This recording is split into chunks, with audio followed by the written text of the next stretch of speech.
Burada intrasaküler yapar mısın Murat? Ne zaman yapardın? Evet, kanamışsa kesin abi. Hani kesin intrasaküler. Dediği gibi Civan abinin yaşı fazlaysa, yani 65'in üstündeyse düşünebilir. Civan abin olsun. Aslında lef kovmak lazım. Sadece şeyini bilmiyorum abi, hani bu size'ına uygun web var. Çünkü biraz sığ gibi, biraz geniş ya. Hani herhalde buraya sığdıramayız bir şey.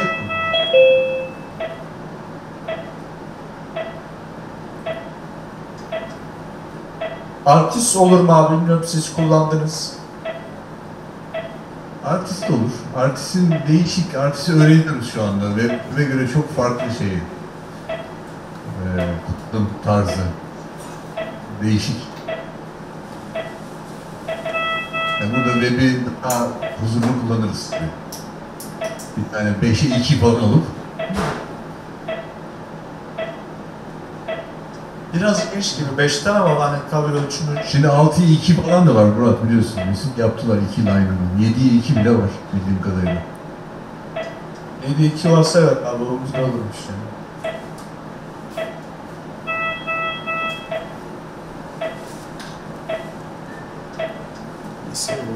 Bak ben de.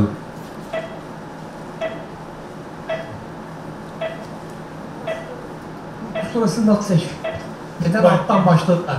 Turkus'ta neden başladık? Mesela üst Turkus'ta zor, Proximon gibi kıvrık var. Yani Tam üstten başlardım. öncelikle üst Turkus'ta başlasanız daha iyi diye bir sorusu var Civan Hanım'ın.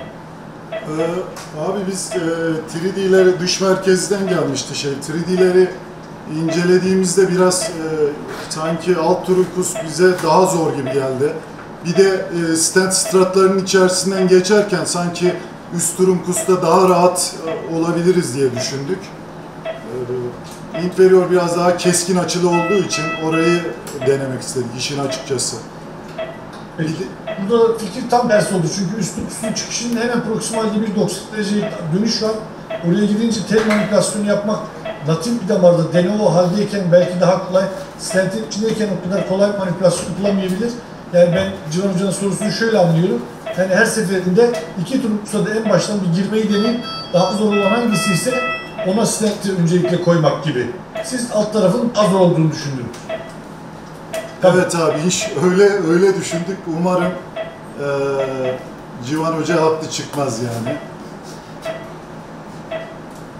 Hocam genellikle haklı çıkar İsmail. Öyle bir sorun var. Burada kaybedilmiş bir şey yok ama. Mesela böyle eskiden Enterprise'da yaparken buraya geçtik, sonra ikinci bir kadetle bir de Superior Trunkus'a bakardık. Yani Superior Trunkus'a girmeni kolaylaştırabilir bu inferior'daki kadeter. O zaman inferior'dakini çekip önce superior'a koyup devam edersin. Yani burada seçenek her zaman elinde tutabilirsin. Evet, aynen. Bu kateterle deneyebiliriz abi. Bu coil kateteri koyduk. Ben Turgut Özal Tıp Merkezi'nden girişimsel nöroradyoloji bölümünden Profesör Doktor İsmail Okan Yıldırım. Bu ayın 17'si ile 21'i arasında İstanbul'da yapılan bir toplantıda konu başlığı kıtaları ve kültürleri birleştirmek adlı büyük bir kongrede yaklaşık 1409 katılımcının hem ulusal hem uluslararası Asya ve Avrupa Nöroradyoloji Derneklerinin beraber düzenlediği bir toplantıda biz de merkezimizden meslektaşlarımıza canlı yayında bir beyin baloncuğu, kapalı yöntemle bir beyin baloncuğu ameliyatı yaptık. Bu ameliyat canlı izlendi ve İstanbul'da birçok duayen hocamızın da katıldığı işlemi onların önerileriyle ya da konuşarak gerçekleştirildi. Canlı yayın vakaları takdir edersiniz ki çok stresli anlarda oluyor, olan şeyler ve bir beyin ameliyatının canlı yayınlanması bu bizim üniversitemiz hem de kurumumuz için aslında gurur verici bir olay. Beyin baloncukları aslında iki şekilde yapılabilen ameliyatlar. Hem kapalı yöntemlerle hem de açık yöntemlerle yapılan ameliyatlar. Kapalı yöntemlerle yapılan ameliyatlarda çok önemli derecede yüksek teknoloji gerektiren ve tecrübe gerektiren ameliyatlar. Son zamanlarda Türkiye'de bu ameliyat türleri yavaş yavaş yayılmaya başlansa da Merkezimiz aslında 1995 yılından beri bu işlemleri gerçekleştirmekte. Son 10-12 yıldır da bu işlemleri ben şahsım üstlenmekteyim. Bu işlemler yüksek teknoloji ve altyapı kullanarak yapılan şeyler. Son derece son yıllarda giderek popüler olan işlemler. Kapalı yöntemle beyin baloncuğu ameliyatının canlı yayında yapılması aslında hem şehrimiz için hem de üniversitemiz için bir ilk oldu. Bu işlemi hem dünyaya sunmak, dünya hem Asya'dan, Avrupa'dan gelen meslektaşlarımıza sunabilmek ve bunu başarılı bir şekilde bitirebilmek bizi son derece mutlu etti. Bu yaptığımız ameliyatın en önemli özelliği zor bir teknikle yapılmış olması. Çok fazla merkezde yapılan ameliyat şekilleri değil bunlar.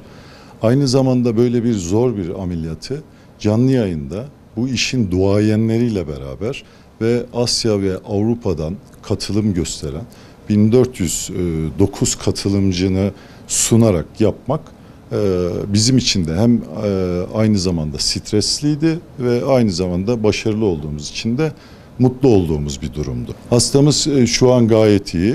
Şu an taburcu etmek üzereyiz. Bununla beraber bu canlı yayın ameliyatını yaparken yaşadığımız ilginç bir olaydan da ben bahsetmek istiyorum. Biz bu canlı yayın olayını yaparken ünitemize acil bir beyin kanamasıyla başka bir hasta intikal etti. Bu intikal edince bir taraftan canlı yayından ekibimizi ikiye bölmek zorunda kaldık. Bir taraftan salona canlı yayın yaparken diğer taraftan da öbür ekibimiz diğer ameliyatı başarıyla gerçekleştirdi. Aynı anda iki ameliyatı birden gerçekleştirmiş olduk. Gerçekten ben meslek hayatımda çok zorlandığım anlardan bir tanesiydi. Beyin kanaması geçiren hastamız da şu an gayet sağlıklı. Tabii beyin kanaması geçirdiği için biraz daha ağır iyileşme periyodunda ama şu an iyileşeceğine dair büyük emareler var.